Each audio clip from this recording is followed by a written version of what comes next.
Kirchenglocken. Servus, grüßt euch und habe die Ehre zu einer weiteren Ausgabe Bayerisch für Anfänger. Ja, ein bisschen hört man es, meine Stimme ist ein wenig angeschlagen. Das kommt davon, weil ich für euch natürlich keine Mühen gescheut habe. Bin heint, weil wir Schneesturmwarnung haben, umgefahren und umgegangen und habe ganz narrisch einkauft. Worum geht es heute überhaupt? Da oben kann man es lesen. Brotzeit. Und damit fangen wir jetzt einmal an. Zuerst kommt einmal das namensgebende Objekt für den Begriff Brotzeit und das ist natürlich das Brot. In dem Fall kein Weißbrot, sondern ein dunkles Brot. Am besten kauft ihr das nicht von irgendeinem großen Fabrikbäcker, sondern vom nächsten Bäcker vor Ihnen nicht in der Backstube. So richtig Möllerts Brot. Oder alternativ gibt es Brezen. Brot, Brezen. Brot, Breze. Von sehr weisen Personen hört man so Sprich, weil wenn die Wurst so dick wie das Brot ist, ist Wurst wie dick das Brot ist. Das heißt, was ist das nächste, was wir unbedingt brauchen zur Brotzeit? Genau, Wurst und Fleisch. Da habe ich jetzt zu Schaustellungszwecken einmal die urigsten 3 Sorten rausgesucht.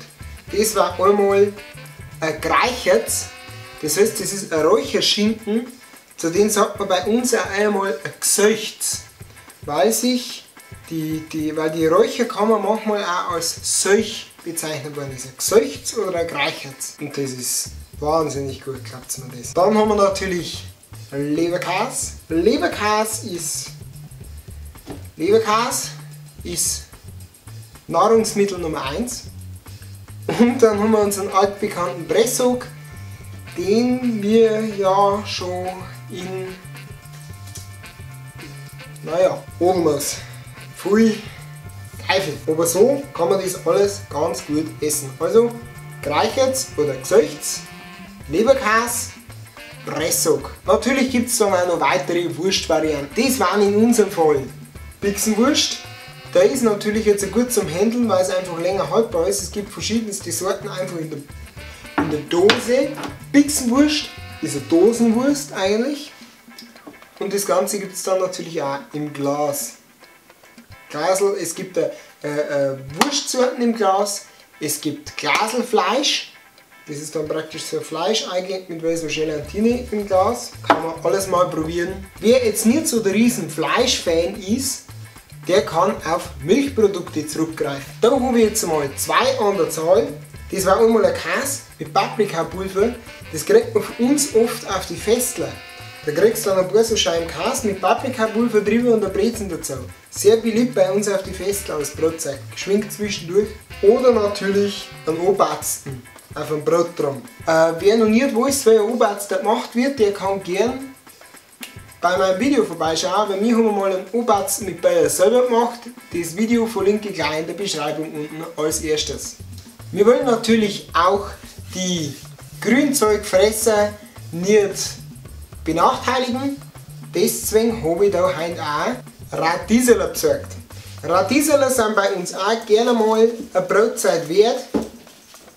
Sind relativ scharf und ist halt auch mal was, weil ich sage, ich meine nicht jeden Tag ein Fleisch oder eine Wurst oder ein Käse, sondern kann ich auch mal Radieserler essen. Optional kann man natürlich auch alles essen. Ein Fleisch und ein Käse und Radieserler. Das bleibt jedem selber überlassen. Jetzt hat mir meine Katze fast das letzte weggefressen, was ich gezogen wird. Und das letzte ist ja aber bei uns meistens ein Spezialkandidat. Und heute ist das ein Knecherlsulz. Ein Knecherlsulz kaufe ich schon mal grundsätzlich nicht in irgendeinem kleinen Plastikbecher, sondern das Kaffee vom Metzger oder im Wirtshaus im Taler. Den Taler muss ich dann auch wieder zurückbringen. Zudem, was das überhaupt ist. So schaut das Ganze aus. Das ist jetzt ein gekochtes Fleisch und Zwiebeln. Optional manchmal auch Ei oder Römstückler oder Gurkenstückler eingegossen. Und zwar werden für die Gießmasse, sag ich einmal, Knochen oder Haxen von der Sau ausgekocht Und die gekochte Flüssigkeit, wenn es da drüber schützt, der geliert dann. Also geliert alles, das ist so puddingmäßig. Und das heißt dann Sulz.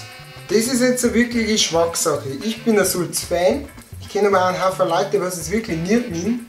Probiert es am besten selber mal. Es gibt gute und schlechte Sulzen, aber ein Sulz ist eigentlich schon was Feines und eine traditionelle bayerische Brotzeit. Ja, natürlich gibt es jetzt auch noch andere Sachen, die man oft einmal zur Brotzeit isst, weil es ich da nicht aufgefeiert habe. Das könnt ihr mir gerne mal in die Kommentare schreiben, was ihr gern so brotzeit-mäßig für Sachen in eng einhaut.